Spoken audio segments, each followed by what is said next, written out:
For the first time ever on Rerez, we've been sent a gaming mouse, which is crazy because I know a lot of you out there probably think I don't play modern video games.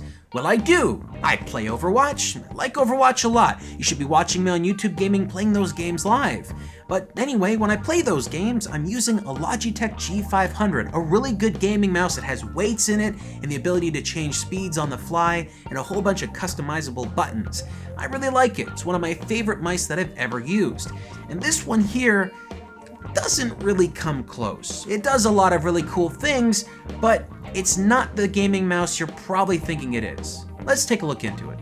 Before we start this review, I have to say one thing up front. Now, this mouse here, the Combaterwing, is kind of a ripoff of another mouse that Mad Catz made called Rat. Now, the Rat mouse is an adjustable mouse where you can basically change anything you want on it. The size and the shape of the mouse are completely customizable, but I know a lot of people don't like the handle and feel of that mouse because it's just kind of awkward. It feels like you're holding a Transformers toy in your hand.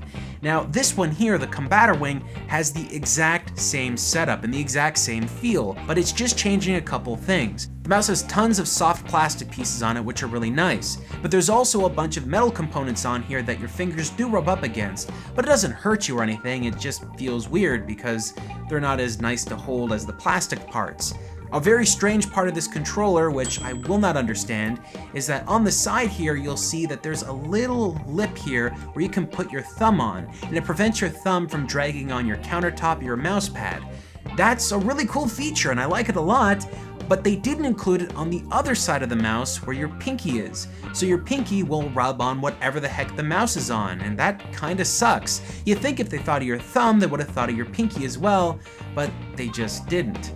Another thing I'm not a really big fan of is the button placements. Now, this controller has 1, 2, 3, 4, 5, 6, 7, 8, and 9 buttons if you include the scroll wheel. Now, your left and right click are very easy to access. The mouse wheel is a little bit loose and I don't know, it doesn't feel very good to scroll with, but it does work and it does click pretty well. And the 3 buttons that are near your thumb are amazing and easy to use.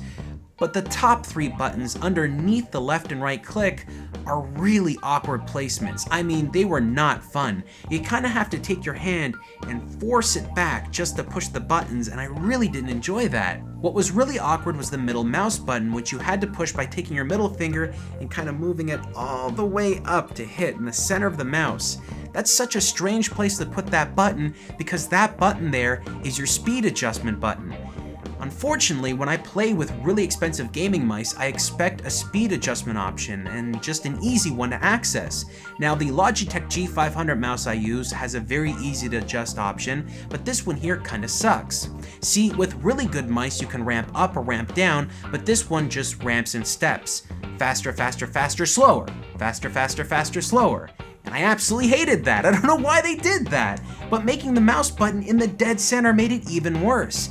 I can't really imagine ever playing any game and utilizing that middle mouse button without completely destroying what kind of gaming you're doing, so I completely avoided it. Now, underneath the mouse, there's a 10th hidden button, and that button turns on the LED lighting effects, which basically turns on this LED in the center of the mouse that has a soft breathing effect where it turns slowly on and slowly off, and it looks really cool. Unfortunately, when I'm playing games, I'm usually focusing at the monitor and not looking at the mouse, so that really didn't do much for me. But if you're the kind of person that enjoys really cool looking LED lights on your stuff, you're gonna love this. One of the things I really liked about this mouse was the bottom metal frame, which is actually really metal and not some plastic that was just spray painted. Now, usually when you get a cheap gaming mouse, they kind of have plastic all over the body and they don't feel really strong, but because of this bottom metal frame, it feels nice and solid and strong, which was really surprising. Plus, the USB cable is braided and not that cheap plastic stuff that just rips over time. This is kind of high quality and you wouldn't be expecting that for the price point they're at. But there you go. So, bottom line, if you're in the market for a gaming mouse and you can't afford one of those really expensive gaming mice, you might want to consider a Combaterwing. Now, these mice are not the greatest things in the world, and there are tons of better options at higher prices, but for what they're asking for this thing, you can't really beat that price. With the metal frame on the bottom and all these extra buttons that are customizable, it's kind of a steal. Unfortunately though, I really wish I could recommend it a little bit more if it wasn't a ripoff of the Rat controller, but even with that taken into consideration, it doesn't offer the Rat features like moving everything in place and, just making it really fit your hand. So, taking that into consideration, if you like a mouse that's cheap, is good for gaming, this might be the one to go with.